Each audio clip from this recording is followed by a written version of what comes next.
Today we'll be talking about the least common denominator. My name's Ethan. My name's Josh. Alright, let's get started. So let's first establish what a denominator actually is. So let's say you have a fraction of 1/5. The 5 in this case will be the denominator because it's on the bottom. Okay. Now, if you want to add two fractions, let's say you have 1/3 and 1/7. You won't be able to add these two fractions together because the denominators are different. In order to add them together, they have to be the same. Different. And in order to figure out how to add these two together, then we have to go through a process of finding the least common denominator. So now we need to make both denominators the same. So now we have 1/3. Okay. Yeah. 1/3 plus 1/7. So now we need to make both denominators the same. What we're going to do is we're going to actually write out terms for each denominator. So 3, 6.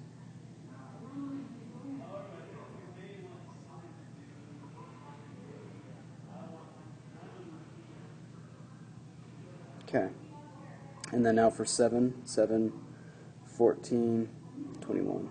So now 21 is our number we're going to shoot for. That's our least common denominator. So now what we're going to do is we're going to multiply each fraction by the denominator. Remember, the numerators are going to change, are going to be multiplied by 2 as well. So we're going to multiply 1/7 by 3, then we're going to multiply 1/3 by 7. So now when we multiply these, we're going to have 7 over 21 plus 3 over 21. And now we're going to add these two. Remember, only the numerator is going to change. The denominators are going to stay the same here. So we're going to have 10 over 21.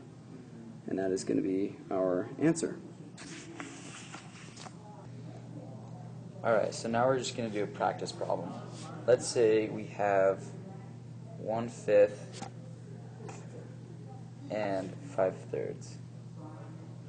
Okay, so looking at both of the denominators, what number can we multiply by each of these fractions to make the denominators the same?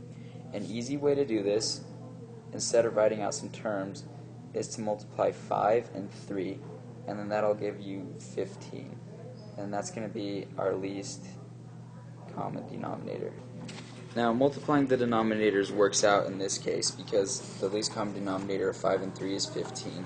But sometimes if you do that with bigger numbers or smaller numbers, then it's not the least common denominator and you will have to write out some terms. Okay, so our new fractions are going to be, when we multiply them, so we have 1/5 is going to be multiplied by 3, and 5/3 is going to be multiplied by 5. Okay, so our new fractions are going to be 3/15 plus 25/15. Now when we add these together, remember that the denominator stays the same while the numerator changes. So our new fraction is going to be 28 over 15, and that's our answer. Now that we just gave you two examples of this, we're going to write out the 4 basic steps to solving least common denominator problems. Step 1. We're going to set up our fractions. Step 2. Write out some denominator terms. We're just going to keep on going until both of them are the same.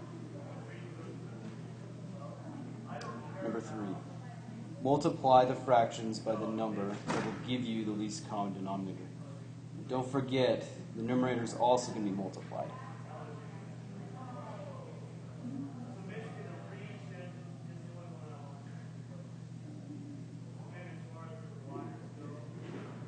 Now step 4. We're going to add the fractions together. The denominator is going to stay the same, while only the numerator is going to change. Alright, that's all the time that we have today. Thanks for letting us teach you about LCD problems, and we'll see you later. See ya.